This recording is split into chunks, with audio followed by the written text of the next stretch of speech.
Hey guys, welcome to Tutorial Guru. Today we'll be learning how to empty trash on Gmail, and now let's dive right in. Now to empty your trash in Gmail, first open up a Gmail app on your phone, and after opening your Gmail app guys, you land on this interface of the Gmail where at the top left corner of the screen you can see there's a three-lined icon available for us.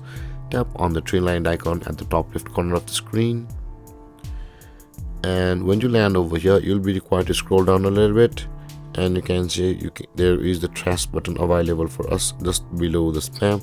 Tap on the trash button, and all of the trash which you had deleted from your Gmail will be over here. Now in order to empty your trash, you can see the empty trash now button available for us over here where I'm tapping. Tap on it and you can see there it says one conversation will be deleted. Tap on the empty button over here and your trash on your Gmail will be emptied or cleared out. And with that being said guys, this is how to empty or clear out your trash in Gmail. And if you have any confusions or questions regarding the topic, feel free to comment in the comment section below, and don't forget to like, subscribe and hit that bell icon for more videos. Thank you for watching guys. Peace.